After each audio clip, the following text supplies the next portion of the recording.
bienvenue à David Gruzon, qui est parmi nous à présent et qui va intervenir sur cette question, c'est-à-dire le bien public, est-ce encore une vocation? Je vais essayer de, sans prétendre faire de la philosophie, essayer de ne pas trop descendre dans l'élévation intellectuelle, parce que là, c'est compliqué de passer après l'intervenant juste avant. Je voudrais également saluer Clara Debord, avec qui j'ai eu l'honneur de travailler dans une partie de mon parcours et qui aujourd'hui travaille à l'EPRUS, l'établissement de préparation et de réponse aux urgences sanitaires. Parce que je voudrais finalement, en partageant avec vous, si vous me permettez, quelques éléments d'expérience pratique de mon parcours à la fois de directeur d'hôpital, et puis j'ai eu la chance aussi de servir dans différents contextes, que ce soit en cabinet au niveau national ou dans des fonctions beaucoup plus opérationnelles. Avant la Fédération hospitalière de France, j'étais pendant 4 ans directeur général du CHU de La Réunion. Et donc effectivement confronté comme vous, comme les professionnels qui sont présents là ce soir, mais aussi dans le contexte hospitalier, dans le contexte sanitaire, et puis avec vous dans d'autres contextes de la vie civile, à une explication ou à des confrontations très pratiques au questionnement qui est le nôtre. Servir le bien public, est-ce que c'est encore une vocation ? J'ai envie de dire, en parlant sous le contrôle de Clara, que c'est pour celles et ceux qui font le choix du secteur de la santé en général, le secteur du service public hospitalier en particulier, une évidence. Parce que c'est un choix qui est un choix d'engagement, c'est un choix qui est un choix de contrainte. On voit bien que la notion, et vous l'avez parfaitement décrit, la notion de bien public est polysémique. Mais j'ai jamais rencontré dans les 15 ans de ma carrière dans le secteur sanitaire et médico-social, j'ai jamais rencontré de professionnels qui soient en questionnement existentiel sur la raison d'être de leur activité, la raison d'être de leur engagement. Ils ont cette notion de bien public, comme vous la définissez, de service public, comme on l'entend parfois sous une forme un peu plus statutaire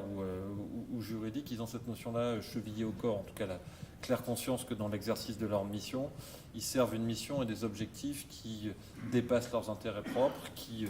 les conduisent à s'élever au-delà d'un individualisme. Et ils ont aussi en même temps la conscience, et c'est l'autre partie du questionnement, d'un choix de vocation qui induit quelque part peut-être aussi sans doute la notion de contrainte. Des contraintes en termes de pénibilité de travail, des contraintes en termes de disponibilité, la capacité à se mobiliser, à être rappelé, à d'une certaine manière sacrifier une partie de satisfaction ou de bonheur personnel ou familial au service de buts supérieurs dans l'intérêt des patients, dans l'intérêt d'une cause collective, dans l'intérêt général. Et cette notion d'intérêt général, on pourrait d'ailleurs y réfléchir sur la manière dont elle peut se superposer ou pas à celle de bien public. Mais là, on atteint mon seuil de Peters philosophique. Donc je dirais que c'est une évidence pour ceux qui font ce choix de l'hôpital, du secteur de la santé, qui font un choix de vocation. Alors après, on voit que ce choix de vocation, cette conscience-là, elle peut avoir soit été d'une certaine manière existante depuis la jeunesse, ou alors être reconstruite, mais en tout cas, je n'ai pas rencontré, et je pense que c'est une vraie chance de l'exercice dans le champ du service public, je n'ai pas rencontré de personnes ou de professionnels qui soient en choix de questionnement sur la raison d'être de leur exercice professionnel, mais aussi sur la raison d'être des contraintes qu'ils ont à gérer ou à supporter. Et là, il y a un élément peut-être intéressant à regarder dans le débat public, c'est que ça ne veut pas dire que le choix du service public en général, le choix du service public hospitalier en particulier, soit un horizon sans peine, sans difficulté ou sans récrimination. Là, juste avant de vous retrouver, j'étais interpellé suite vous l'avez vu, élément d'actualité du jour, démission d'urgentiste au centre hospitalier de Dreux. Ça ne veut pas dire que tout se passe comme dans un long fleuve tranquille, mais ça veut dire que les gens qui exercent sur le service public ont la conscience qu'ils agissent au-delà d'eux-mêmes. La meilleure démonstration de ça, c'est que dans les expériences de gestion de crise que j'ai connues, et je pense que vous avez eu la même expérience, dans le secteur hospitalier, les gens se mobilisent. Je l'ai vécu à la PHP en 2003 pendant la canicule, je l'ai vécu dans différents contextes de gestion de crise. Le secteur hospitalier l'a vécu de manière remarquable et exemplaire à l'image de l'ensemble des autres services publics à l'occasion de la gestion des attentats qu'a connu notre pays ces dernières années. Donc, les gens savent se mobiliser et ils le manifestent dans les événements exceptionnels dramatiques. Ils l'ont manifesté aussi, c'est évidemment dans des circonstances très différentes, ils le manifestent ces jours-ci, la gestion de l'épidémie de grippe. Et vous avez vu comment le secteur se mobilise et comment la réaction ou la superposition médiatique arrive à rebours, à retard, soit en décalage. Et on a eu beaucoup de retours à la Fédération hospitalière de France de professionnels hospitaliers s'interrogeant finalement sur la médiatisation à retard du dispositif, alors même que les mesures de mobilisation dans les établissements étaient enclenchées depuis une quinzaine de jours. Donc vous voyez, il y a cet effet-là et cette notion-là que le service public sait se mobiliser quand la situation l'exige. Et pourtant, je voulais peut-être, en essayant de vous amener à réfléchir avec moi sur ces questions-là, qui ne sont pas forcément des questions sur lesquelles je prétendrais avoir des réponses immédiates, je dirais que le bien public, dans le secteur de la santé et dans le secteur hospitalier plus particulièrement, est à la fois une évidence, mais il renvoie aussi à des éléments à la fois indicibles, inexplicables et de plus en plus irréels. D'abord indicible, moi je me souviens quand je suis arrivé après ma première vie opérationnelle dans le secteur hospitalier à l'ENA, j'étais accueilli par Christian Frémont, qui était un ancien grand préfet qui avait notamment été préfet de région en PACA, et qui nous avait dit aux jeunes énarques ou aspirants énarques que nous étions, il nous avait dit mes jeunes collègues, vous apprendrez qu'une grande partie de votre vocation en faisant le choix du service public sera de protéger la population de risques dont elle n'a pas à avoir conscience. Méditez là-dessus.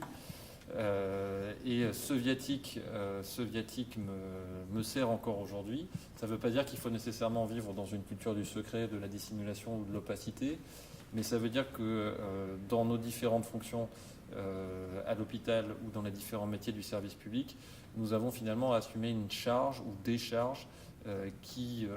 contribuent d'une certaine manière à la paix, à la tranquillité de nos concitoyens, et que si jamais le service public, dans les situations de gestion de crise exceptionnelle que je mentionnais, ou dans la situation aussi de l'activité du quotidien, si le service public faisait défaut, si la multiplicité des risques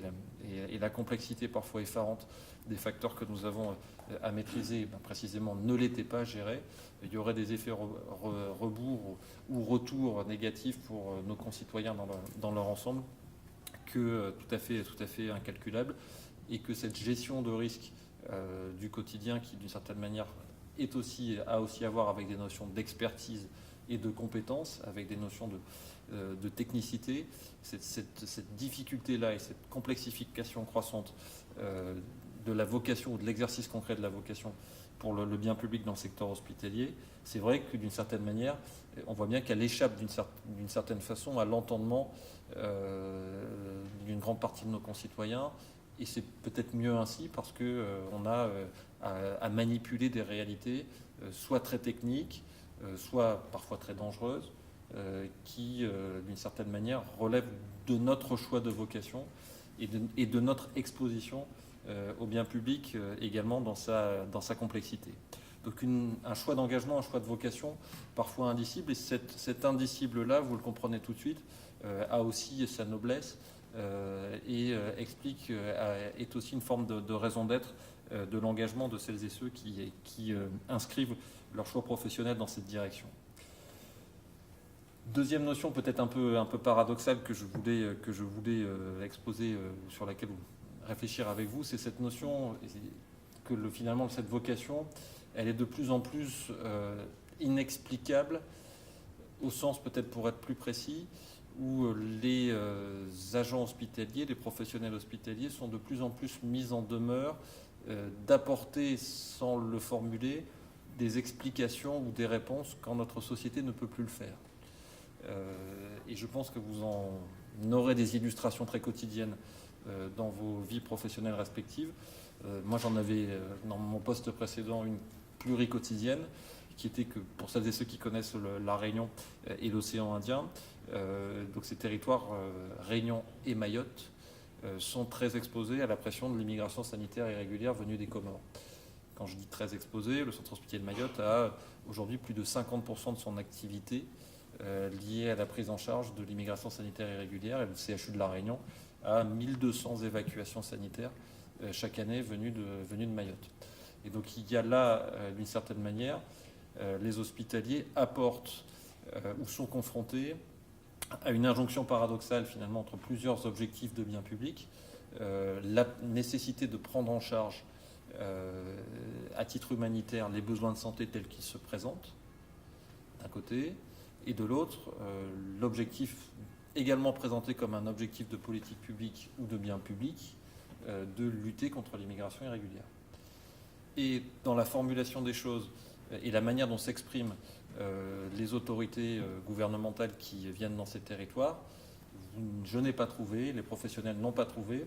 de formulation pratique qui leur permettent de hiérarchiser l'un par rapport à l'autre. Qu'est-ce qui est mieux? Qu'est-ce qui est moins bien? Il y a là une forme d'aporie de la formulation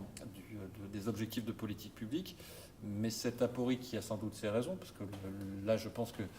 c'est un vrai sujet de débat public au sens démocratique. Qu'est-ce qui est plus important? La prise en charge sanitaire, la lutte contre l'immigration irrégulière. On peut tous avoir nos options sur ce sujet. J'ai la mienne, mais ça ne relève pas de cette discussion. Par contre, ce qui est pour les hospitaliers absolument essentiel, c'est l'impératif catégorique d'apporter une réponse à la demande de soins urgente et à la réponse à autrui et à sa demande de santé telle qu'elle s'exprime. Et là, il y a un choix d'immédiateté, un choix de réponse, et finalement un arbitrage pratique qui se fait sur le terrain, dans l'accueil aux urgences des personnes telles qu'elles se présentent, dans des choix fondamentaux, de philosophie peut-être humaine plus générale, mais que techniquement et pratiquement, les professionnels sur le terrain doivent opérer au quotidien. La qualification de l'urgence, la définition de ce qui est une évacuation sanitaire de Mayotte vers La Réunion, tout ça répond à des référentiels médicaux, aussi à des pratiques de gestion administrative logistique. Vous voyez bien que quand la société ne nous donne pas finalement de clés de lecture ou de clés d'arbitrage, il y a là une notion d'engagement d'intérêt général qui est que finalement les hospitaliers sont ceux qui apportent des réponses quand la société ne veut plus en apporter, et y compris des réponses sur le champ de la hiérarchisation des objectifs de politique publique. Et je pense que cette capacité à être là dans une forme de dernier recours est peut-être inquiétante sur le plan démocratique, c'est une question, mais en tout cas sans doute rassurante sur l'utilité même d'un service public hospitalier dans ce type de situation, certes extrême dans ces territoires, mais que nous avons aussi connu dans l'Hexagone avec la prise en charge des migrants. C'est à peu près le même genre de problématiques ou de questions. Et ces situations d'arbitrage où vous avez comme ça une coexistence d'objectifs de politique publique que notre société n'arrive pas à hiérarchiser, et que, in fine, les acteurs du service public et les professionnels du service public doivent traiter ou opérer au quotidien en fonction d'intérêts de biens publics supérieurs, je pense qu'on peut la retrouver dans un kaléidoscope de situations du quotidien. Et puis la dernière notion sur laquelle je voulais venir, c'est que cette notion de servir le bien public, ou ce choix de vocation, est sans doute aujourd'hui de plus en plus irréel. Au sens où, là aussi vous en faites l'expérience, on vit dans une société qui est, je dirais, sous le poids croissant, je parlais des médias tout à l'heure, mais aussi du numérique, et à vrai dire, notre secteur de la santé, il n'y a pas de raison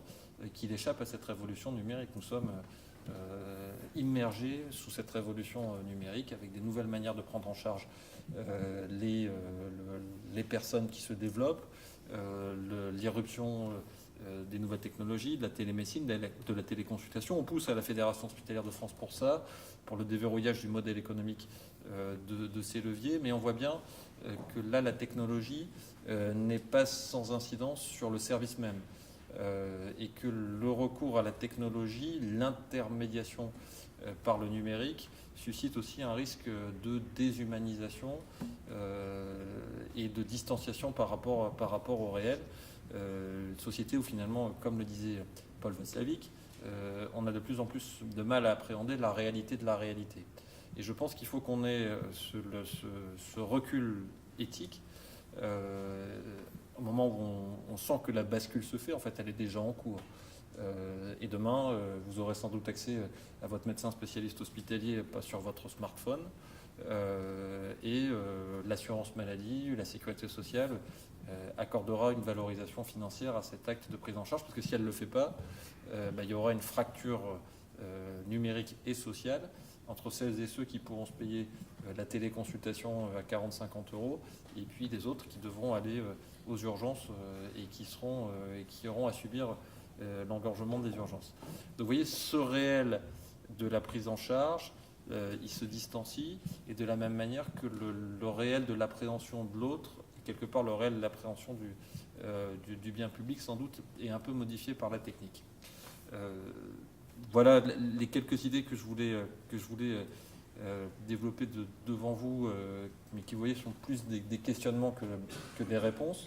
Il y a ces valeurs de la République du soin et de l'accompagnement, c'est le cycle de forum qui vous occupe, qui sont une évidence, un choix de conviction, et que les professionnels de santé, les professionnels du service